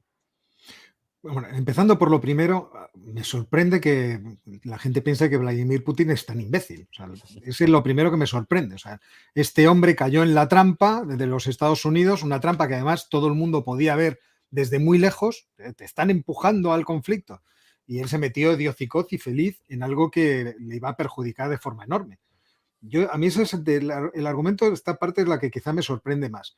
¿Que los Estados Unidos están saliendo beneficiosos de esto? Es evidente, pero también es evidente que durante mucho tiempo protestaron a las autoridades europeas porque los europeos se ataran de pies y manos energéticamente a Rusia, diciendo: tengan ustedes en cuenta que en algún momento esto se puede utilizar como una herramienta contra ustedes. Entonces, bueno, pues ahí se pueden hacer hipótesis de todo tipo. Es evidente que en el comercio de hidrocarburos los Estados Unidos han recibido pingües ganancias. La última vez que lo vi me parece que iban por 180.000 millones de dólares o algo por el estilo. Lo estoy diciendo de memoria, seguro que no acierto, pero sí, me acuerdo que hice un vídeo específicamente sobre eso y efectivamente estaban ganando muchísimo dinero gracias a la venta principalmente del diésel y del gas natural licuado, porque no olvidemos que el diésel se ha convertido también en un enorme problema. O sea, el crack spread del diésel se ha ido a... Bueno, hubo momentos que estaba por encima de los $55. O sea, era realmente espectacular. Sí, no, incluso analistas energéticos muy reputados como Javier Blas auguraban un desabastecimiento y racionamiento de diésel porque estaba en los meses de mayo aproximadamente, estaba muy delicado el suministro global de diésel. Perdona, Óscar. Sí. Además, tenemos un problema con el refino y, bueno, hasta que estén todas las refinerías que ahora mismo se están construyendo o en África o en Oriente Medio, pues hay un cuello de botella muy evidente y bueno, las refinerías de los Estados Unidos se han hinchado a vender diésel. E incluso mucho diésel que se refinaba en Sicilia venía del crudo ruso y también iba a los Estados Unidos. O sea, esto ha sido una feria por todas partes. Yo no creo que los Estados Unidos hayan hecho un negocio, si esta hipótesis fuera verdad, no me parece que hayan hecho un negocio redondo. Si han gastado ya cerca de 100.000 millones de dólares entre ayuda militar y ayuda humanitaria y tienen partidas ya concedidas para seguir ayudando al ejército y a Ucrania, a la economía ucraniana, me parece que no es que exactamente esto en términos económicos les haya salido como un pingüe, vamos, un negocio absolutamente redondo. Es cierto que una vez que Rusia se metió sola en invadir Ucrania, desgastar a Rusia ha sido algo ventajoso geopolíticamente para los Estados Unidos. O sea, ahora tienen, ¿cómo decirlo?, un enemigo debilitado, que es un enemigo muy problemático, muy activo, que tiene una gran capacidad de extender influencia muy lejos de sus fronteras, pues le tienen debilitado. De cualquier forma, tampoco le tienen destruido. O sea, Rusia no va a desaparecer inmediatamente por este conflicto, a menos que se produjera una catástrofe en los campos de batalla y eso produjera una catástrofe política. Rusia no va a desaparecer del mapa y va a seguir teniendo una gran capacidad económica. Por eso me parece que creo que existe un deseo de que las historias sean complejas y, en cierto modo, conspiranoicas cuando se trata de utilizar este tipo de argumentaciones. Dani, hablemos de la situación económica de Europa. Se pueden tocar muchos temas, pero específicamente de cuál ha sido el daño que crees que le ha generado la guerra en Ucrania a Europa, a la economía europea, en qué se ha traducido, en qué se ha materializado, más allá de otros problemas a los que también se ha enfrentado, claro, durante 2022 la economía europea. Bueno, pues quizá haciendo un medio comentario sobre lo que estaba comentando Óscar, no de la geopolítica, evidentemente, yo solo soy un usuario de la información, no un generador de la misma, pero de los que tienen beneficios, de las empresas que han incrementado beneficios en el Standard & Poor's 500 del último año, prácticamente que superen la inflación, la única es la energía. La energía e industria. Dentro de la industria está la industria armamentística y también las aerolíneas, que lo han hecho muy bien. Si quitas las aerolíneas de ahí, no tengo el dato sin industria armamentística, pero la industria lo ha hecho muy mal si quitas las aerolíneas. Entonces, aquí solamente hay un claro o dos claros vencedores. El resto son perdedores. Toda la línea, o sea, la energía toca prácticamente todo y vamos, casi cualquier otra industria utiliza como input la energía y que te suba el precio de la energía, que ha subido mucho también en Estados Unidos. Ahora ha vuelto a bajar, pero que subió mucho, pues te impacta evidentemente negativamente, no positivamente. Y ahí vamos, y ya puedo vincular también con la pregunta ya explícita que me has hecho, que es la de cómo ha impactado a Europa. Claramente por el precio de la energía. El precio de la energía ya venía mal de antes, es decir, antes he comentado, por ejemplo, que los ingresos de Rusia, los más altos fueron en el final del 2021, no durante todo el 2022. Esto es interesante, puede que sea en parte por restricciones y caída en el volumen, que de hecho eso ha pasado, pero en parte el precio del 2021 ya estaba muy alto, en la práctica totalidad de commodities pues, energéticas. Entonces, y la pregunta que nos tenemos que hacer es entonces cómo impacta la guerra en todo esto, ¿no? Pues impacta empeorándolo, pero empeorando una situación ya compleja, ya complicada. Entonces, ¿y por qué había una situación compleja y complicada? Pues mi intuición es porque has hecho dos grandes cosas. La primera es, todo esto viene desde los problemas del COVID y todo aquello, el cierre de las economías, y no solamente el cierre y la reapertura de las economías, sino el cambio en la composición de la demanda. Esto ya lo hemos hablado alguna vez en nuestro, en los directos, pero ha habido un cambio. Ahora se está volviendo a cambiar, pero hubo un cambio muy fuerte desde la industria de servicios, si se quiere ver así, desde los servicios hasta los bienes, y en concreto hacia los bienes duraderos. Entonces, resulta que los bienes duraderos son ultra intensivos en energía, mucho más que los servicios, por unidad de PIB, por dólar producido, por dólar de valor añadido. Es muchísimo más, necesitas mucho más energía para producir una buena computadora que para producir una obra de teatro.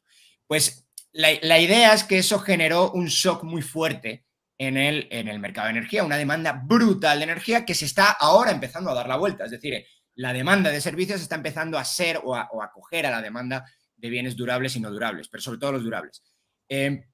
Si esto es así, la pregunta es, ha habido un shock de demanda por ese cambio en la composición de la demanda, ha habido un shock de demanda en la energía, y cómo estábamos de preparados por la parte de la oferta de la energía para suplir ese shock. Y la verdad es que encima aquí el cierre de las economías y el cambio, todo el modelo energético europeo y todo eso, de cerrar carbón y todas esas cosas, y de ponerle muchas dificultades a cualquier generación de energía que no sea ecosostenible y bla, bla, bla, pues todas esas cosas lo que generaron fue una restricción de oferta a la vez que venía una cantidad enorme de demanda. Entonces, las dos cosas juntas lo que hicieron fue, a escala mundial y planetaria,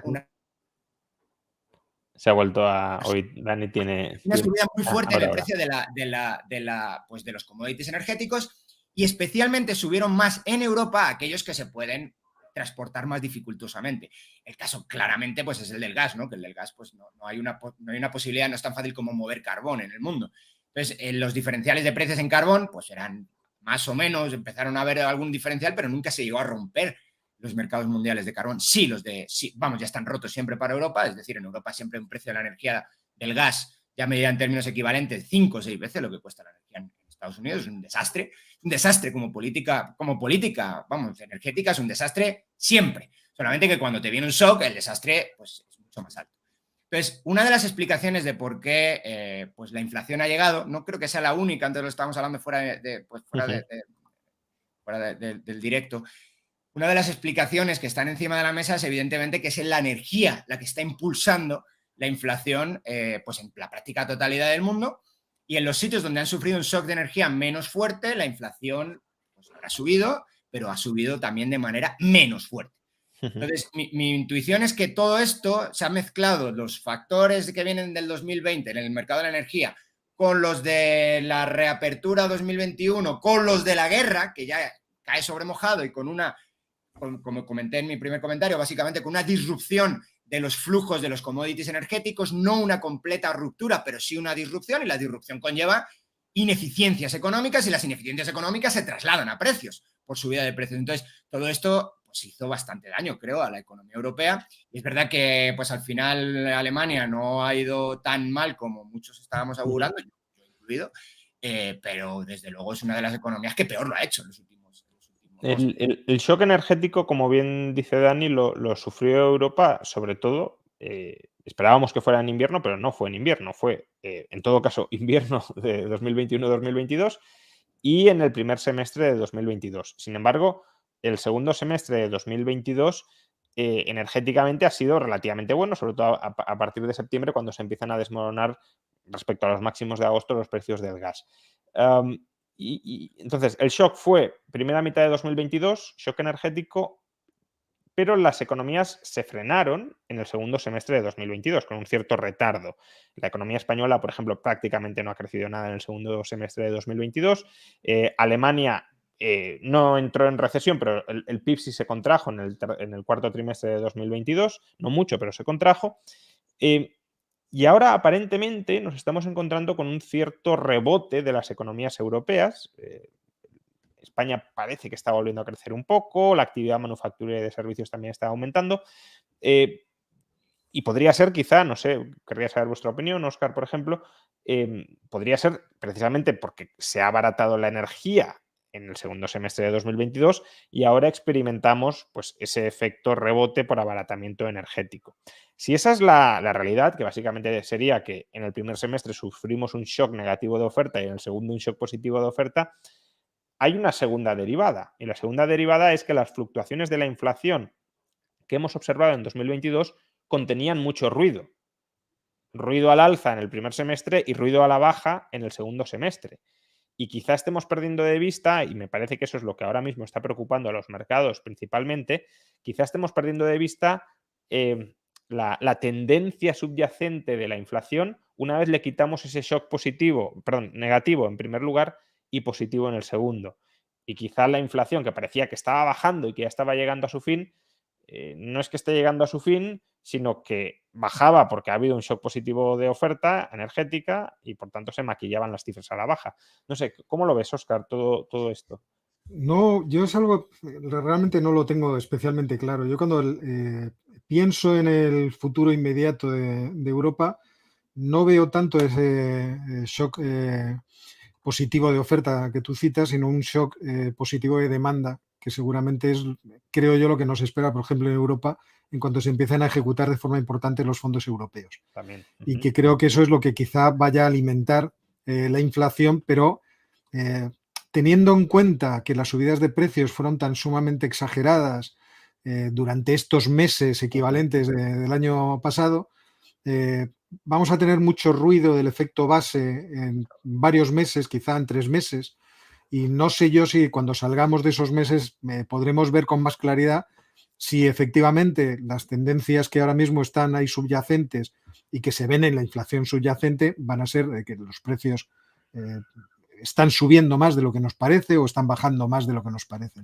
Yo cuando hablo de shock positivo me refiero a que ha habido una reversión del shock negativo. Sí, eso es indudable. Entonces eso podemos considerar un shock positivo esa reversión del negativo. A eso me refería, que se ha abaratado la energía. He entendido perfectamente. Lo que pasa, quizá me he explicado mal o no lo he expresado adecuadamente, pero creo que la tendencia más fuerte que vamos a ver, creo yo, a lo mejor me equivoco completamente, va a ser por el lado de la demanda. Y incluso habrá que ver si no se produce algún tipo de negociación salarial a través de un pacto de rentas, en fin, que también trate de recuperar poder adquisitivo de los salarios del año pasado.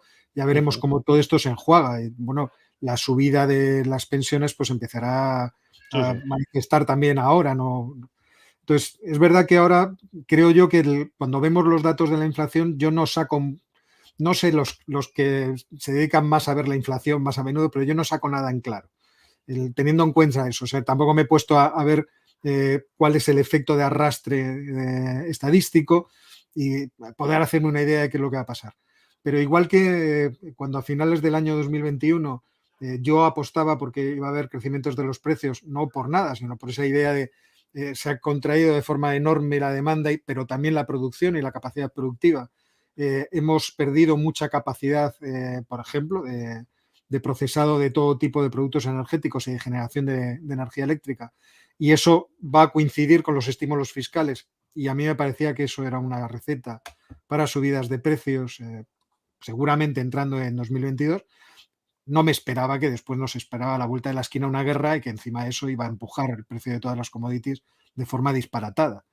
Entonces, yo no tengo una opinión por ahora. O sea, yo creo que tendrá que pasar quizá marzo, abril, quizá, para que una vez limpiados los efectos estos de base estadísticos, podamos tener una idea más o menos clara de qué influencias están afectando los precios.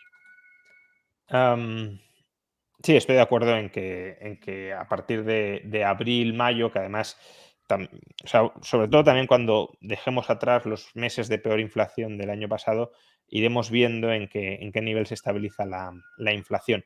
Pero una última pregunta sobre este tema y saco rápidamente un último tema y lo dejamos aquí. Está para Dani, ha llegado un superchat y pregunta: ¿la guerra afectó al debate sobre las causas de la inflación y si era transitoria o no? Es decir, ¿hasta qué punto la guerra ha truncado un experimento económico que era, oye, pues aquí os habéis pasado 4 pueblos con los estímulos, ha disparado la inflación, pero claro, ya hay una excusa de no se ha disparado la inflación por los estímulos de 2020 y 2021, sino por la guerra de Ucrania a partir de febrero de 2022. Si no hubiese sido por la guerra, la inflación ya hubiese terminado a principios de 2022, pero ha sido la guerra. Bueno, ¿qué nos puedes decir de esto? Bueno, las narrativas son muy poderosas y al final incluso cuando utilizamos datos los utilizamos para apoyar narrativas. Entonces, me da a mí que esta narrativa es una narrativa que suena a pues, barrer hacia afuera, ¿no? El Banco Central no tiene culpa de nada. Tú estabas comentando antes que hay ruido, evidentemente siempre hay ruido y hay que intentar limpiar esas fuentes del ruido. Y desde luego todo esto que está ocurriendo con la energía y los shocks son ruidos, si lo quieres ver así en la inflación, pero tampoco es un ruido aleatorio. Es decir, cuando nosotros, sobre todo esto se ve en econometría, ¿no? Cuando hablamos de ruido, el ruido tiene que ser aleatorio o no es ruido, es otra cosa, tiene señal. Si nosotros hacemos una política energética que es un desastre y viene un shock negativo y nos arrastra, no podemos hablar de ruido. Podremos hablar que la política es algo externo a la política monetaria, si bien no externo a la política.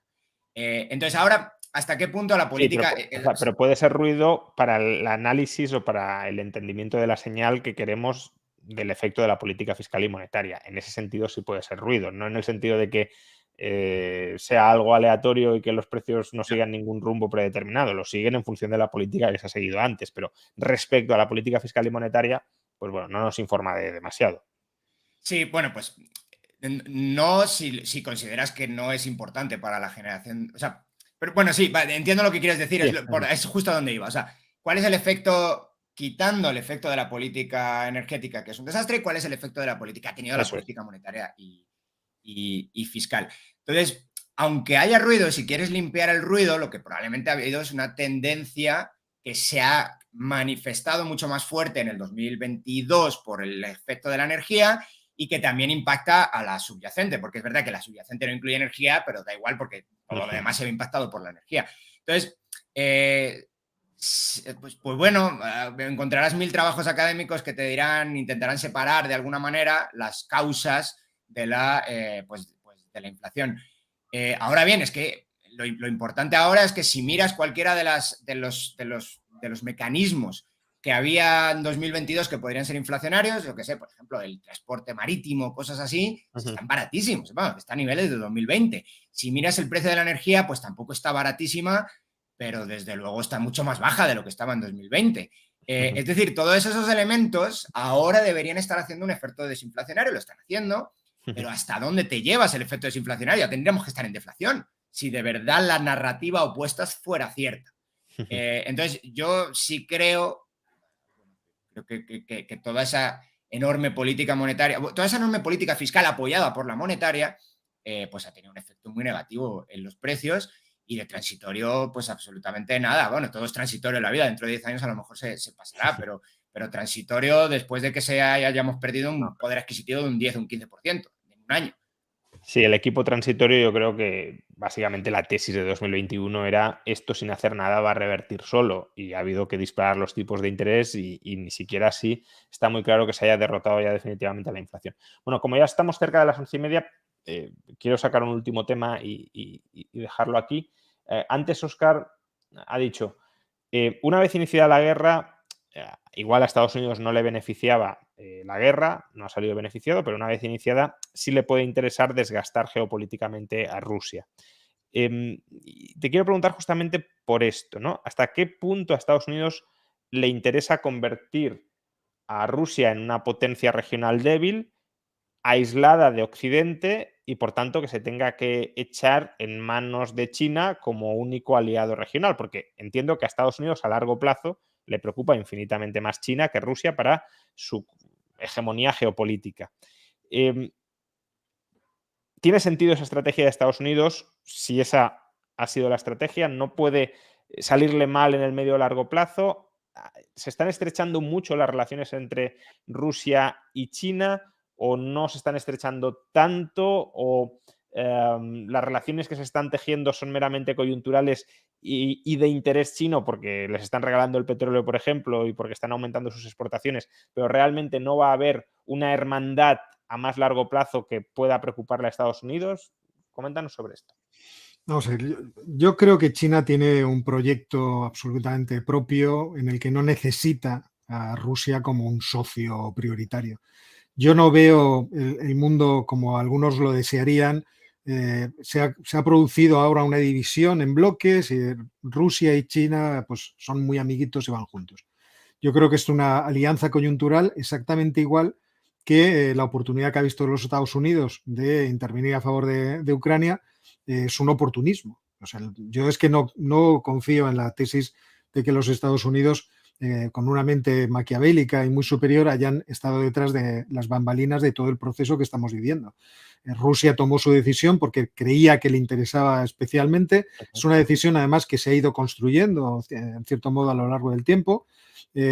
La misión, bueno, la operación que monta Putin no es una operación para crear una guerra que dure mucho tiempo, sino todo lo contrario, una operación muy quirúrgica que se termine en poco tiempo. Acuérdate que cuando me invitaste a aquella primera ocasión a tu canal, era esta la hipótesis que teníamos, esto se va a acabar en pocos días y bueno, todos confiábamos mucho en la potencia militar de Rusia.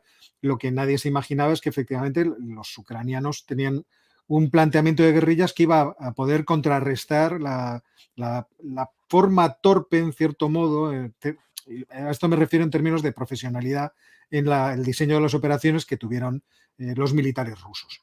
Entonces yo no creo mucho en estas cosas. Creo que ahora de forma coyuntural, efectivamente, China y Rusia más o menos convergen, pero, por ejemplo, que esa convergencia vaya a producir cosas como un sistema financiero alternativo que no esté basado en el dólar, me parece que no digo que sean cuestiones imposibles, me parece que son cosas muy difíciles, pero tampoco tengo claro que a China le interesen especialmente. Es decir, que en China esté de forma muy, muy clara la intención de decir, no, hay que sustituir todo completamente el sistema financiero, porque sustituir ahora mismo como moneda de reserva el dólar por el yuan, a mí se me antoja una misión bastante complicada. Tendrían que levantar los controles de capitales y eso no queda claro que a China le interesa, ¿no? Por ejemplo. Entonces, una esas convergencias...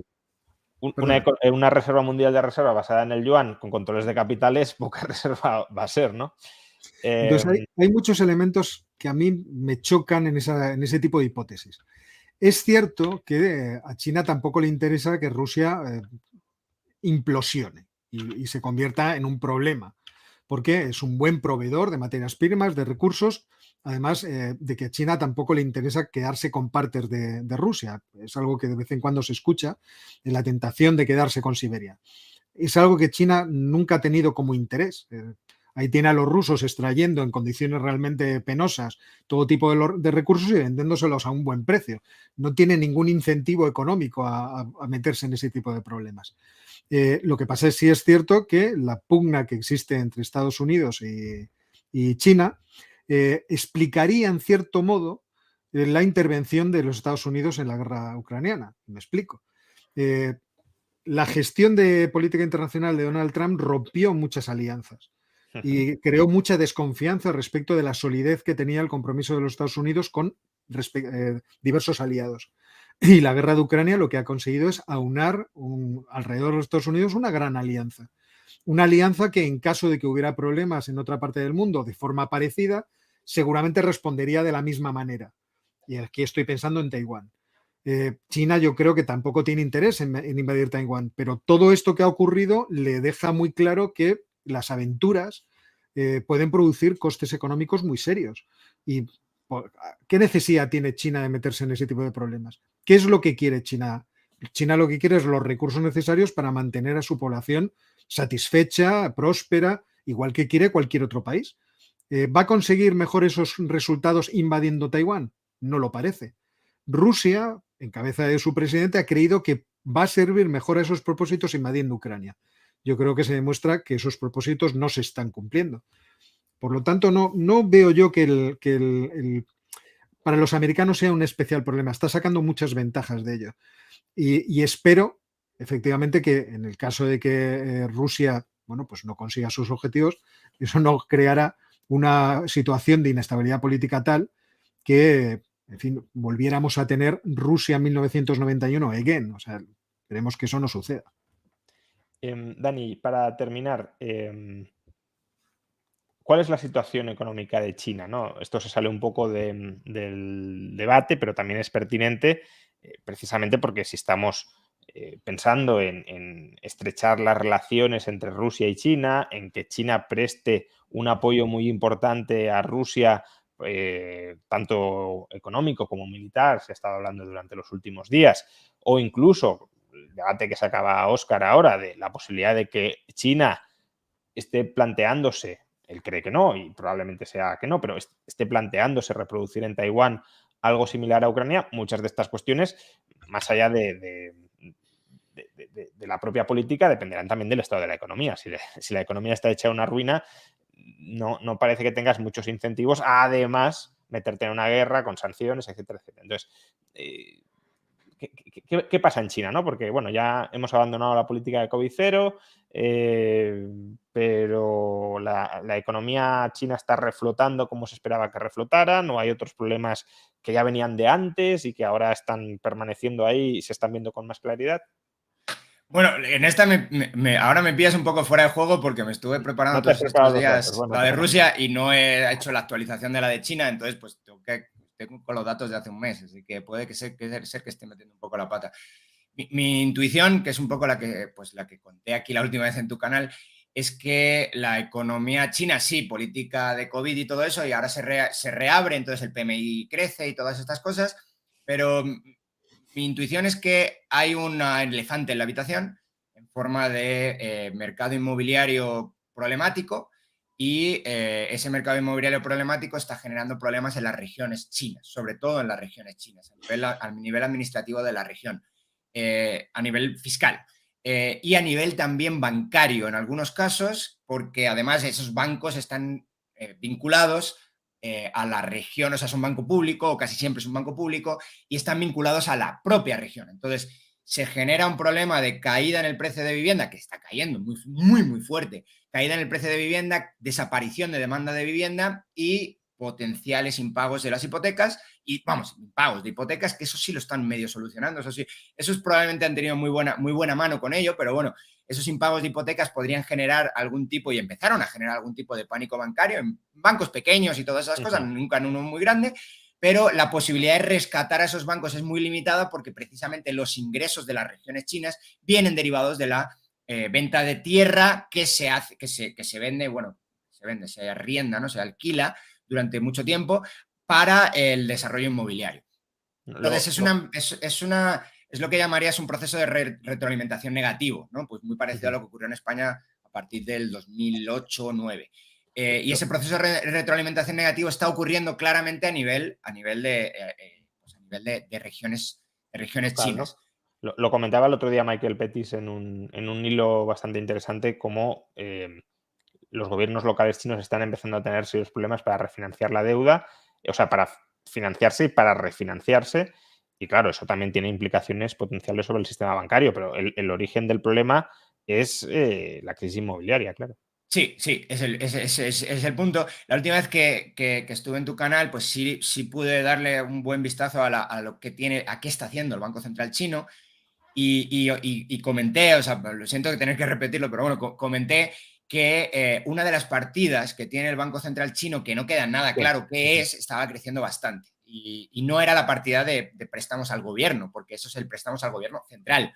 Estaba incrementando otra que mi intuición, otra vez, ahora lo lanzo como hipótesis y no he podido pues, comprobar que esto sea cierto o no, es que son financiación a gobiernos regionales, porque pues, no están encontrando financiación fuera del mercado, o sea, en el mercado, básicamente. Que justamente desde el momento en que lanzaste esa hipótesis, lo recuerdo perfectamente, yo creo que los datos que hemos ido conociendo como que refuerzan, ¿no? la validez, el acierto de esa hipótesis. Claro, pero lo que necesitamos es saber exactamente qué hay metido en esos otros activos del Banco Central y pues eso no sé yo si lo voy a conseguir. Muy bien, pues bueno, tras un año de guerra militar propiamente y de guerra económica entre Rusia y Ucrania y como aliados de Ucrania el bloque occidental y como aliados de Rusia de aquella manera muy tímida, más bien neutralidad con cierta simpatía, China a su lado, pues creo que bueno, hemos establecido una buena panorámica, un buen resumen de lo que ha sido económicamente este último año de guerra. Solo os pediría, conforme os despidáis, aunque supongo que esto lo querrá contestar, bueno, no lo querrá contestar ninguno, pero quien pueda contestarlo más será Óscar. Dani, imagino que como consumidor de información geopolítica no querrá hacer ningún pronóstico, pero hemos hablado del último año. ¿Qué esperas que pase, Óscar, geopolítica y económicamente vinculado con la guerra durante el próximo año? Yo creo que vamos a asistir a una cronificación del conflicto, a una paralización, por así decirlo, de los frentes y una prolongación de la guerra. Creo que no va a producir muchísimos más distorsiones de las que nosotros hemos vivido en el año pasado, no va a ser tan importante, pero lo malo es que el mundo está empezando a ofrecer otros lugares calientes que no sabemos exactamente por dónde van a romper. Pero yo creo que vamos a ir a un horizonte de cronificación del conflicto que lo va a hacer durar, porque parece que esa es la intención, por lo menos que está por ambas partes. A mí lo que me gustaría es que en esa congelación de los frentes recapacitaran y se abriera algún tipo de posibilidad de mediación. Y fíjate si soy ingenuo, que todavía tengo cierta confianza en que los chinos, que han planteado presentar un documento para iniciar algún tipo de proceso de negociación, tengan algo que decir y puedan ofrecer algo que permita abrir esa ventana de negociación que se cerró a finales de marzo del año pasado, aparentemente de forma definitiva. Pues muchas gracias a los dos por acompañarme en esta más de hora y media hablando sobre las consecuencias económicas de la guerra, en este caso de la guerra en Ucrania. Muchas gracias, Óscar. Ha sido un placer como siempre. Gracias a ti y bueno, da gusto escuchar a Dani, o sea, siempre es un placer escucharlo, porque va siempre tan bien informado, tan bien apoyado por datos, es una gozada escucharte. Por eso no me va a caber el orgullo en el pecho. Por eso lo traigo todos los meses. No, pero muchas gracias, Óscar. Un abrazo y nos volvemos a ver pronto. Hasta ahora, claro, bien. Y bueno, yo ya no te felicito porque ya lo he hecho más que sobradamente. Así que nada, muchas gracias, Dani, por acompañarnos. Recordad, tanto Óscar como Dani tienen su propio canal de YouTube, así que los podéis seguir desde allí. Nos vemos, gracias, Juan. Un abrazo. Y nada, a todos vosotros, pues muchas gracias por habernos acompañado también en esta hora y media y nuevamente gracias a IG, broker británico que podéis utilizar, claro, desde España por apadrinar y por hacer posibles estas tertulias macroeconómicas. Nos vemos el mes que viene hablando también sobre macroeconomía, ya fuera del foco ruso, sobre inflación, recesión y cómo sigue evolucionando la macroeconomía global. Hasta entonces.